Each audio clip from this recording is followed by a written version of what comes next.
Hindi Urdu learning station में आपका स्वागत है। हिंदी से उर्दू सीखे के लेसन नंबर 2 में आज हम सीखेंगे उर्दू अक्षरों की आवाजें। उसके साथ ही साथ हम उर्दू वॉवेल्स पर भी बात करेंगे और उर्दू के एस्पिरेटेड साउंड्स और उर्दू के नॉन कनेक्टिंग लेटर्स पर भी चर्चा करेंगे। तो शुरुआत करते हैं हम अपने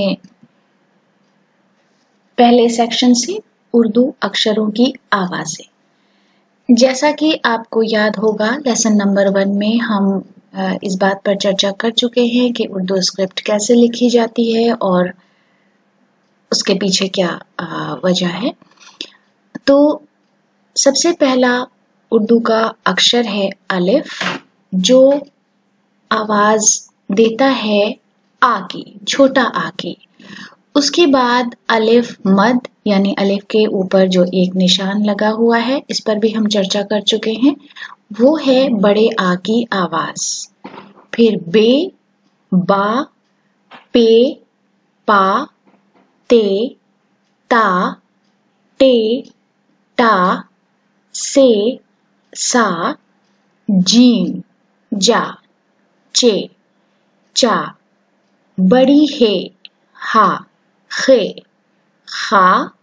ये आवाज हिंदी में मौजूद नहीं है, इसीलिए हम खा के नीचे एक डॉट लगाते हैं जो खा की आवाज देता है, जैसे खुशबू। दाल, दा, डाल, डा, जाल, जा। यहाँ पर भी आवाज उर्दू में है, लेकिन हिंदी में ये आवाज नहीं है। जा के नीचे एक डॉट, जा। रे, रा, रे, रा, जे, जा, जे। ये आवाज भी उर्दू में मौजूद है मगर हिंदी में नहीं है, मगर ये आवाज अंग्रेजी भाषा में मौजूद है, जैसे टेलीविजन। सीन, सा, शीन, शा। स्वाद, सा, ज्वाद, जा। फिर से जा के नीचे एक डॉट, तोए, ता, जोए, जा। अब आप सोच रहे होंगे कि उर्दू में एक ही आवाज के लिए कई अक्षर हैं, तो आगे चलकर हम जब रीडिंग करना शुरू करेंगे तब आपको पता चलेगा कि हर एक अक्षर का एक अलग महत्व है। हम कहाँ कहाँ इनको इस्तेमाल करते हैं, कहाँ कहाँ हम इनको प्रयोग करते हैं। ऐन, आ, गैन, गा। फिर से गा के नीचे एक डॉट, फे, फा। फा के नीचे एक डॉट, काफ, का। का के नीचे एक डॉट, छोटा काफ, का। गाफ, गा, लाम, ला, मीम, मा, नून, ना, नून गुन्ना। या नेजलाइजेशन के लिए हम इसका इस्तेमाल करते हैं। वाव, वा। छोटी है, हा। दो चश्मी है, हा। ये ज्यादातर एस्पिरेटेड साउंड्स बनाने के लिए इस्तेमाल होती है, जिस पर हम आगे चर्चा करेंगे। लाम अलिफ, ला। हमजा, छोटा आ। छोटी ये ई, बड़ी ये ए। अगला सेक्शन है एस्पिरेटेड साउंड्स। जैसा कि हम अभी डिस्कस कर चुके हैं कि दो चश्मी है का प्रयोग हम एस्पिरेटेड साउंड्स के लिए करते हैं, और उर्दू में एस्पिरेटेड साउंड्स के लिए कोई इंडिपेंडेंट अक्षर नहीं है। जैसे आप यहाँ पर देख रहे हैं कि पहला लेटर है भा, और उर्दू में हमने भा बनाने के लिए बे का नुक्ता यानी एक डॉट लगाया है नीचे, और दो चश्मी है, उन दोनों की मदद से हमने बनाया है भा। उसी तरह से भा के लिए कोई इंडिपेंडेंट साउंड नहीं है। फे के लिए है, मगर फा के लिए हमारे पास कोई इंडिपेंडेंट साउंड नहीं है। तो हमने पे को लिया है, पे का इनिशियल यानी 3 डॉट नीचे और दो चश्मी है, बन गया फा। झा, जीम का इनिशियल, जीम का इनिशियल के नीचे आप देख रहे हैं एक डॉट है, दो चश्मी है के साथ झा। रा, रे दो चश्मी है रा। अब हम बात करते हैं उर्दू के वॉवेल्स की।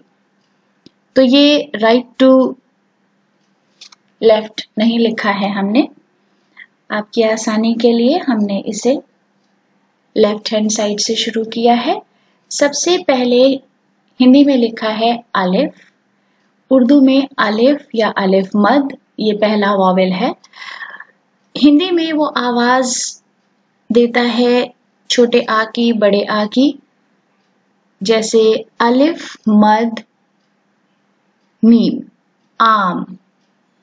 मिडिल में कैसे साउंड आएगा, दाल अलिफ मीम दाम।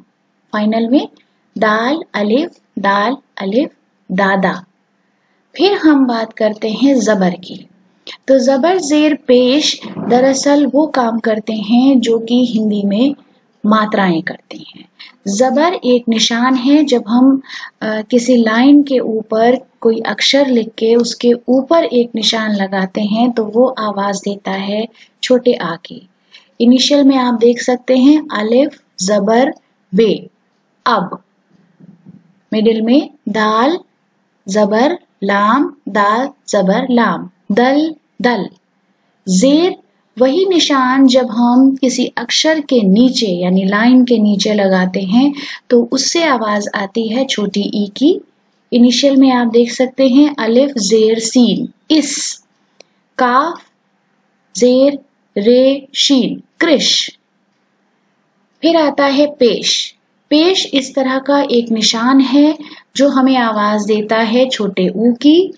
इनिशियल में है अलिफ पेश सीन उस, मिडिल में बे पेश लाम बे पेश लाम बुल बुल। फिर है वाव। वाव हमें हिंदी के ओ और अ की आवाज देता है उर्दू में। इनिशियल में हमने लिखा है वाव अलिफ रे वार, यानी कि वाव हमें वा की आवाज भी देता है। मिडिल में अलिफ वाव रे और, फाइनल में दाल वाव दो। वाव उल्टा पेश। जब वाव के ऊपर हम उल्टा पेश लगा देते हैं तो उससे आवाज आती है ओ ऊ और बड़े ऊ की। फॉर एग्जाम्पल अलिफ वाव उल्टा पेश बे ऊब। जीम का इनिशियल दो चश्मी है वाव उल्टा पेश लाम अलिफ झूला। जीम का इनिशियल वाव उल्टा पेश जू। छोटी ये। छोटी ये से हमें आवाज मिलती है छोटी ई, बड़ी ई और ए की। यहाँ पर आप देख सकते हैं अलिफ ये का इनिशियल 2 डॉट्स, नून इनिशियल 1 डॉट ऊपर और टे ईट। मीम ये का इनिशियल रे बड़ी ये मेरे।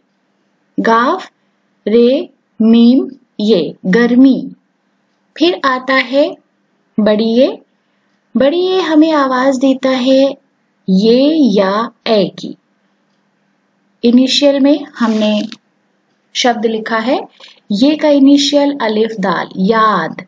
पे ये अलिफ रे अलिफ प्यारा। अलिफ जबर ये सीन अलिफ ऐसा। अब हम बात करते हैं नॉन कनेक्टर्स की। नॉन कनेक्टर्स उर्दू भाषा के वो अक्षर हैं जिनको बाद में किसी दूसरे अक्षर के साथ नहीं जोड़ा जा सकता, यानी अलिफ टोटल 9 ऐसे अक्षर हैं। उनमें सबसे पहला अलिफ या अलिफ मद, दाल डाल जाल यानी दाल सीरीज, रे डे जे जे यानी रे सीरीज और वाव। 9 ऐसे अक्षर हैं जिनको हम नॉन कनेक्टर्स कहते हैं। और नॉन कनेक्टर्स का मतलब ये है कि इन अक्षरों से पहले आने वाले तमाम कनेक्टर इनसे जुड़ेंगे लेकिन बाद में इनसे कोई भी नहीं जुड़ सकता। यहाँ पर सबसे पहला अक्षर है अलिफ और अलिफ मद। जैसा कि आपको याद होगा ये छोटा और बड़ा है। तो यहाँ पर हम देख सकते हैं कि रे जो खुद एक नॉन कनेक्टर है, अलिफ नॉन कनेक्टर, जीम जीम इस कनेक्टर जो अलिफ के साथ जुड़ा हुआ है। रे अलिफ जीम अलिफ राजा। अलिफ मद नॉन कनेक्टर, मीम कनेक्टर है मगर अलिफ के बाद उसे जुड़ा नहीं है, आम। फिर हम देखते हैं दाल, डाल, जाल। दाल अलिफ दोनों ही नॉन कनेक्टर हैं, दाल अलिफ दादा। डाल वाव रे सभी नॉन कनेक्टर्स हैं, डोर। जाल नॉन कनेक्टर, काफ कनेक्टर और रे के साथ वो जुड़ गया है, तो जाल काफ रे जिक्र। फिर है रे रे जे जे, यहां पर सीन कनेक्टर है, रे नॉन कनेक्टर है, दाल नॉन कनेक्टर है, छोटी ये। सीन रे दाल ये सर्दी, सीन रे का सड़क। अलिफ वाव जे अलिफ रे सभी नॉन कनेक्टर्स हैं, औजार। टे ये लाम ये वाव ये नून, टेलीविजन। उसके बाद आता है वाव। वाव भी नॉन कनेक्टर है, यहां पर हमने शब्द लिया है बोलो, बे का इनिशियल वाव लाम वाव, बोलो। उम्मीद है कि आपको ये वीडियो अच्छा लगा होगा। अगर आपको अच्छा लगा है तो प्लीज हमें सब्सक्राइब करें, Hindi Urdu learning station. Thank you.